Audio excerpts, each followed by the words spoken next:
이 10월 달은 저희가 종교개혁 500주년을 맞이해서 종교개혁가들의 기본 정신, 아드콘테스 정신을 가지고 함께 매주 한 말씀씩 나누고 있습니다. 이번 주는 오직 은혜로라는 말씀입니다. 은혜에 대해서 생각할 때면 저는 항상 이 수력발전소가 떠오릅니다. 이 수력발전소가 전기를 발전시키는 원리는 간단합니다. 물이 위에서 아래로 크게 낙폭을 가지고 흘러야 하고, 낙폭이 크면 클수록 발전의 양이 많아집니다. 이걸 우리가 은혜로 한번 생각해 보면, 은혜는 절대 아래에서 위로 흐를 수는 없습니다. 은혜는 하나님으로부터 인간에게 흘러가는 것이 은혜입니다. 그리고 또한 인간이 은혜를 받는 사람이 저 아래에 있어야 받는 은혜가 더 크게 떨어집니다. 사람이 교만해서 은혜가 하늘에서부터 임하는데 그 은혜를 받으려 하는 자세가 되어 있지 않고 고개가 빳빳하고 허리가 펴져 있으면, 그러면 은혜의 낙폭이 그만큼 줄어들기 때문에 우리에게는 큰 은혜가 임할 수 없게 됩니다. 발전의 양이 많아지려면 위에서부터 아래로 떨어지는 물의 양이 많고, 그리고 저 아래로 떨어져야 발전의 양이 많은 것처럼 인간이 하나님의 은혜를 받기 위해서는 항상 겸허하고 겸손하게 낮은 자세로 자세를 낮추어야만 큰 은혜를 받을 수 있습니다. 그런 의미에서 오늘 우리가 이 말씀을 통해서 하나님께서 우리에게 주시는 은혜, 그리고 종교개혁자들이 붙잡았던 오직 은혜는 도대체 어떤 말씀인지를 함께 나누고 은혜 누리고자 합니다. 오늘 우리가 읽은 이 말씀은 모세가 이스라엘 백성들에게 베푼 긴 설교 중에 한 부분입니다. 모세는 신명기 말씀을 모압 평지라는 곳에서 증거했는데, 모세가 이스라엘 백성들을 이끌고 40년 광야 여정을 거의 다 마쳤습니다. 하지만 모세는 하나님 앞에 이제 가나안 땅까지 이스라엘 백성들을 인도하라는 명령은 듣지 못했습니다. 이제 모세의 일생은 요단강을 건너기 전 모압 평지 느보산에서 마지막 일생을 마쳐야 합니다.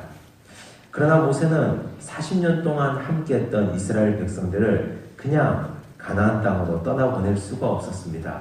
출애굽 2세대들에게 이제 너희들이 저 가나안 땅에 들어가면 이렇게 살아야 된다, 반드시 이렇게 행해야 된다 하는 말씀을 긴 시간 또 긴 장을 할애해서 설교하고 있습니다. 그것이 바로 신명기 1장부터 34장까지에 나오는 길고 긴 모세의 설교입니다. 그 부분 중에 오늘 우리가 읽은 이 본문은 이스라엘 백성들이 살았던 이집트 땅과 이제는 들어가서 살아야 할 가나안 땅을 하나님의 은혜의 관점에서 비교해서 설명하고 있는 부분입니다. 먼저 이스라엘 백성들이 지금까지 살았던 이집트 땅은 어떤 땅인지를 모세가 말하고 있습니다. 10절 말씀입니다. 함께 읽겠습니다. 내가 들어가 차지하려 하는 땅은 내가 나온 애굽 땅과 같지 아니하니 거기에서는 너희가 파종한 후에 발로 물대기를 채소밭에 뱀과 같이 하였거니와. 이것이 바로 이집트 땅에서의 삶이었습니다. 쉽게 말하면 이집트에서는 씨를 뿌리고 난 뒤에 물대기를 자기들 발의 노동력을 통해서 물대기를 했다는 말씀입니다. 이집트에는 우리가 잘 아는 바와 같이 거대한 나일강이 있습니다. 나일강은 신의 선물이라고 할 정도로 굉장한 강입니다. 그래서 이집트 사람들은 농사를 짓거나 가축을 먹이는 데는 전혀 불편함이 없었습니다. 왜냐하면 나일강에서 물을 끌어다가 발이 수고한 그 수고의 대가로 자기 밭에 물을 대면 아무런 문제가 없었기 때문입니다. 즉 이집트에서의 삶은 노력한 만큼 보상받는 삶입니다. 내가 씨를 뿌리고 내 발이 수고하고 물은 그냥 그 자리에 머물러 있고 그 물을 가져다가 물대기를 하면 그만큼 먹고 사는 데는 아무 문제가 없는 땅이 바로 이집트 땅입니다.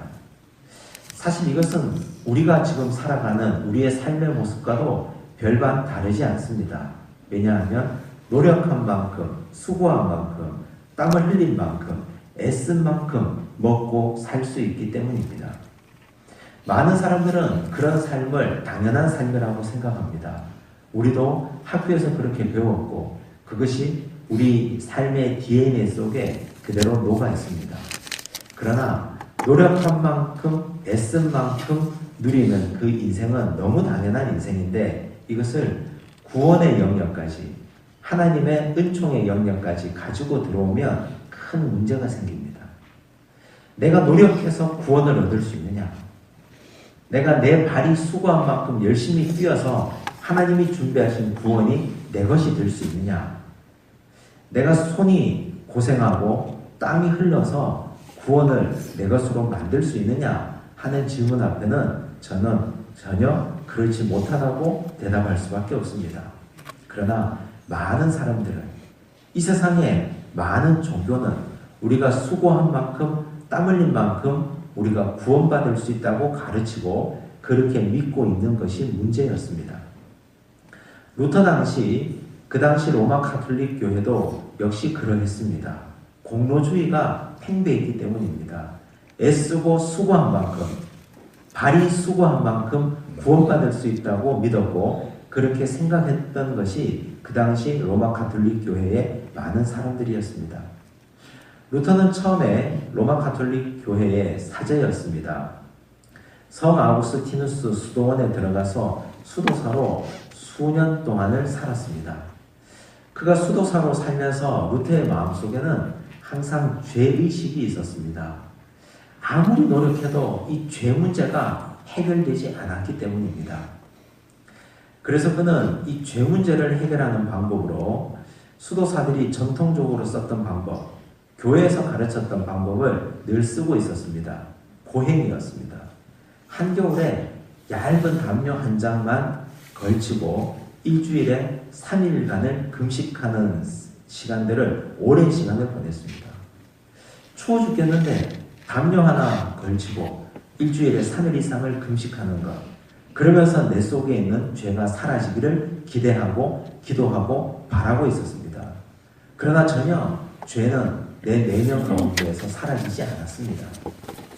이 죄 문제를 어떻게 할까? 항상 죄 문제를 안고 고해성사를 했습니다. 신부에게 가서 내 속에 일어나는 아주 작은 죄 문제를 가지고 아릅니다. 그리고 죄사함의 선포를 듣고 옵니다. 숙제를 가지고 돌아옵니다.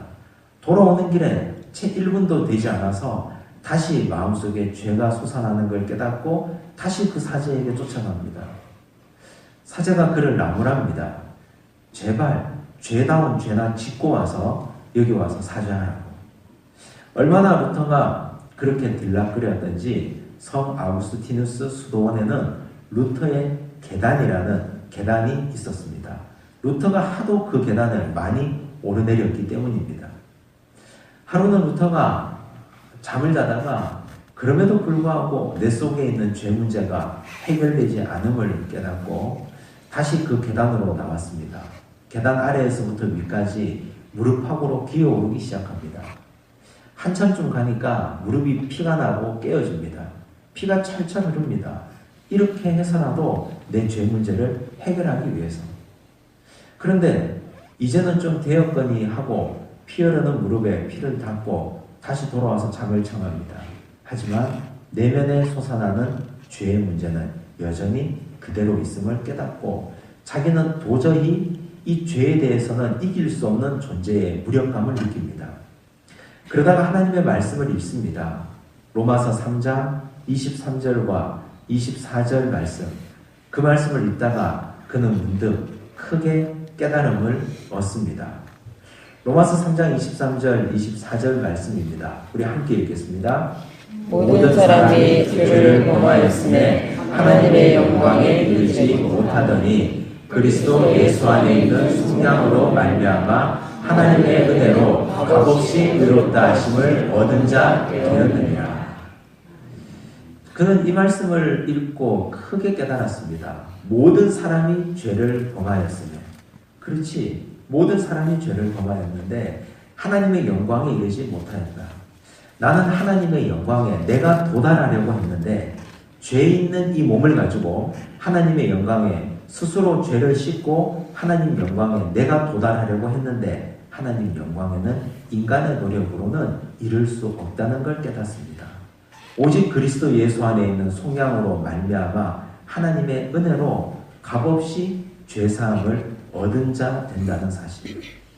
죄사함은 하나님의 은혜로만 된다는 사실을 그는 크게 깨닫게 되었습니다. 그는 그로부터 수도원 생활을 청산하게 됩니다.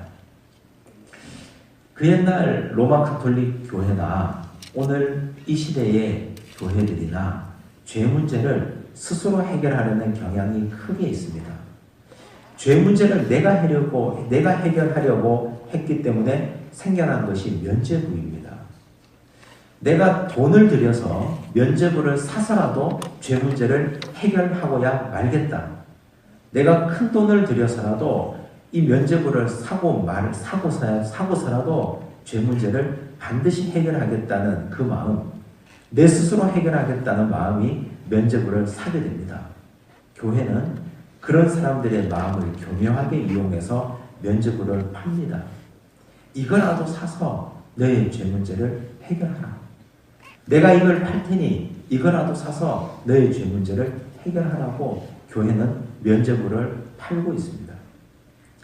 죄 문제를 해결하기 위해서 교회가 면죄부를 팔고 죄를 해결하기 위해서 개인은 면죄부를 사는 행위가 그 당시에 일어나고 있었습니다. 오직 하나님의 은혜에 기댈 생각은 하지 못하고 내 능력으로 이집트에서의 삶을 계속 끊임없이 반복하고 있었던 것이 그 당시 루터 시대의 교회의 모습이고 오늘 이 시대의 교회의 모습입니다. 오늘 이 시대의 교회도 역시 면죄부를 팔고 있습니다. 사람들의 마음에 죄 문제가 여전히 있음을 알고 교회는 면죄부를 팔고 있습니다. 면죄부를 팔고 있는 교회는 어떤 교회입니까? 헌금을 많이 하면 너는 구원받을 것이다. 교회에서 요구하는 모든 봉사를 하나도 빼놓지 않고 다 하면 하나님이 너희를 축복하실 것이다. 하고자 하는 모든 일에 최선을 다하고 노력하고 애쓰고 힘쓰면 너희 자녀들이 복받고 구원받을 것이다. 하나님의 은혜를 값싼 면죄부로 팔아치우는 그런 행위를 오늘 교회가 여전히 행하고 있습니다. 사람들은 죄의 문제를 스스로 해결할 수 없기에 하나님의 은혜를 기대지 못하고 하나님의 은혜에 내 모든 문제를 맡기지 못하고 내가 헌금을 많이 해서라도 죄 문제를 해결하고야 말겠다. 내 몸이 부서지더라도 교회 봉사를 열심히 해서 내 힘에 지나치는 봉사를 해서라도 죄 문제를 해결하고야 말겠다. 내가 큰 돈을 들여서라도 내 자녀의 죄 문제를 해결하겠다는 의식이 오늘 교인들 가운데도 팽배하고 있습니다. 전적인 하나님의 은혜를 철저하게 무시하고 있는 행위들입니다. 이것이 그 당시 루터 시대나 오늘 이 시대나 여전히 일어나고 있는 문제입니다.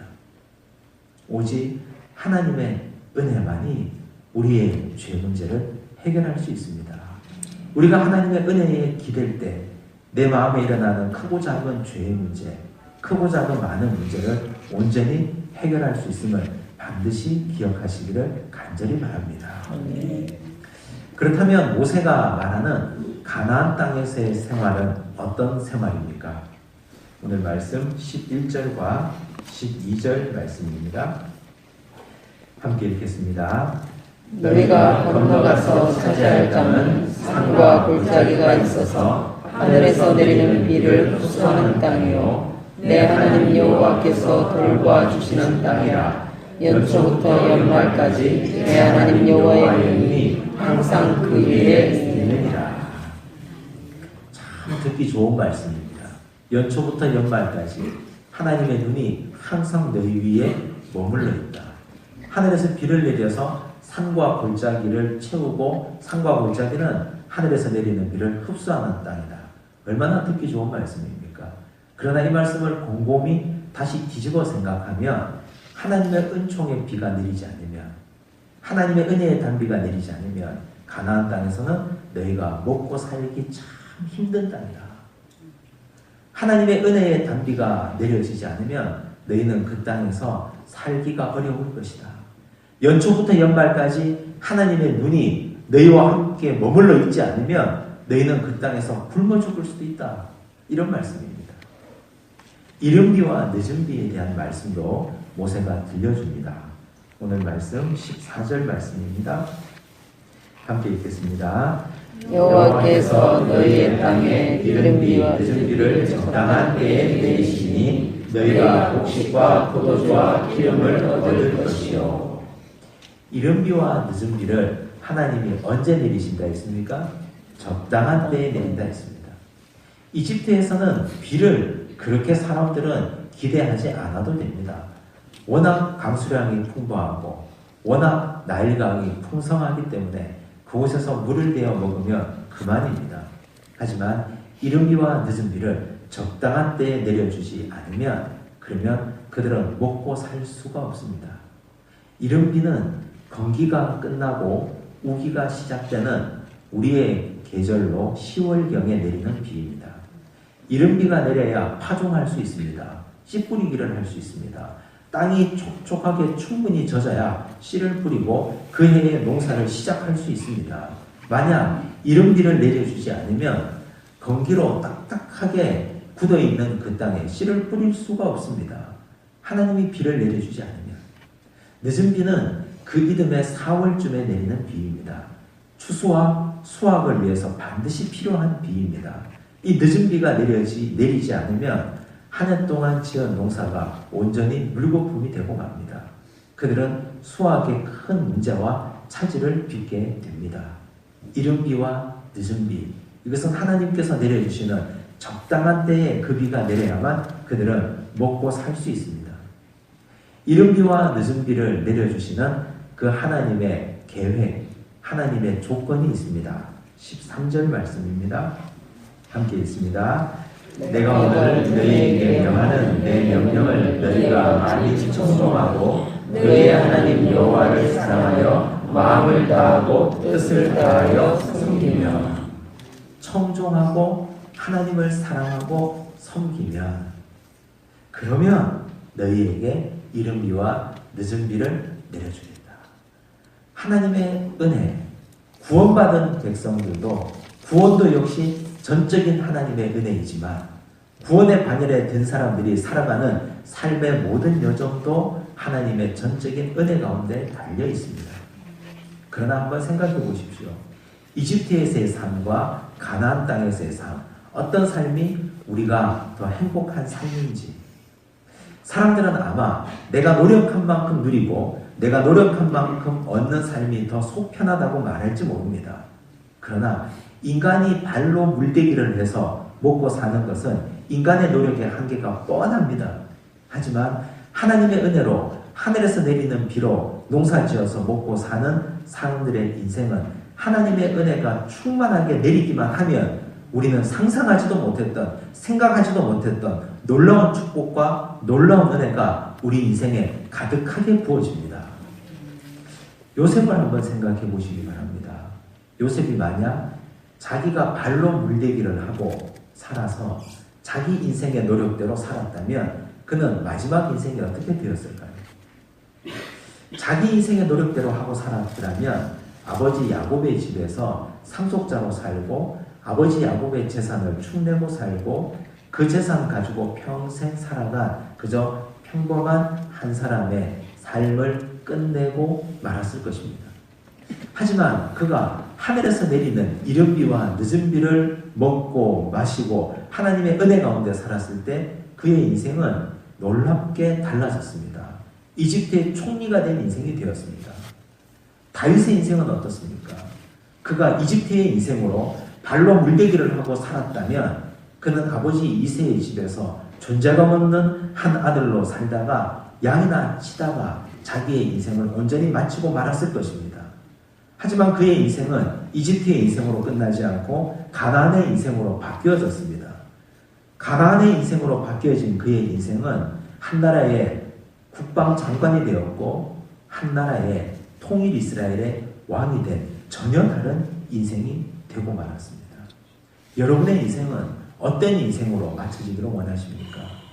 우리의 인생은 발로 물대기를 하는 이집트의 인생으로 끝나버린다면, 내가 열심히 노력한 만큼 하나님의 은혜 없이도 살 수 있다고 여긴다면 그건 오늘 우리의 한계 가운데 갇힌 인생이 됩니다. 하지만 하늘에서 내리는 단비를 먹고 하늘에서 내리는 이른 비와 늦은 비를 맞고 살아가는 인생은 하나님이 열어주시는 만큼 우리가 상상하지도 못하는 놀라운 역사와 놀라운 은혜 가운데 살아갈 수 있게 됩니다. 그런 인생을 사모하시기를 바랍니다. 이스라엘 백성들은 하나님의 말씀을 청종하고 하나님을 사랑하고 섬기기만 하면 이집트의 인생과는 비교할 수 없을 만큼 내가 하늘에서 놀라운 은혜의 단비를 내려주어서 너의 인생을 바꾸어 주겠다고 말씀하셨습니다. 그것이 오늘 우리 인생의 위대한 단비 같은 인생 되기를 간절히 바랍니다. 루터가 종교개혁을 성공할 수 있었던 것은 그의 발대기, 즉 물을 대는 노력만으로 이루어진 것은 결코 아닙니다. 루터 이전에도 수많은 사람들이 각고의 노력을 하고 목숨까지 바쳤지만 그는 더 하나님의 큰 은혜를 받았기 때문에 성공한 종교개혁가가 될 수 있었습니다. 루터가 성공한 종교개혁을 이룰 수 있었던 두 가지 요인은 금속 인쇄의 발명과 그 당시 인문주의의 부흥이었습니다.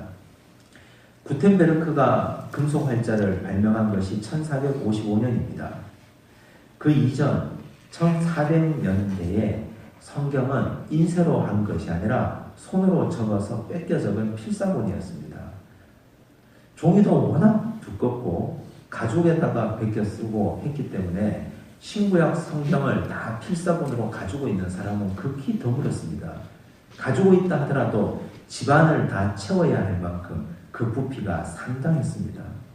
신구약 성경 필사본의 가격, 손으로 쓴 필사본의 가격은 큰 농장 한 개의 가격과 맞먹었습니다. 그러니 사람들이 어떻게 성경을 가질 수 있었겠습니까? 라틴어 성경 전체를 다 가지려면 농장 한 개가 있어야 하는데, 그런데 구텐베르크의 금속 인쇄 발명 1455년이 지나고 나서 가격은 급속도로 떨어지게 됩니다. 그래서 루터가 종교개혁을 하고 신약 성경을 번역한 1551년, 그리고 루터가 구약 성경을 번역한 1534년 이후에 성경은 누구나 마음만 먹으면 가질 수 있는 가격이 되었습니다. 금속 인쇄의 발명은 루터의 노력으로 된 것이 아닙니다. 하나님의 전적인 은혜입니다. 그래서 그가 신구약 성경을 번역한 이후에 성경은 인쇄기를 통해서 무한대로 지켜졌고 유럽 전역으로 온전히 다 팔려나가게 되었습니다. 종교개혁의 날개를 달았습니다. 그 당시는 인문주의가 발흥해서 지식인이라고 하는 사람은 고대에 많은 인문학 지식을 가지고 있어야 했고 책을 읽는 사람들이 지식인 노릇을 했습니다.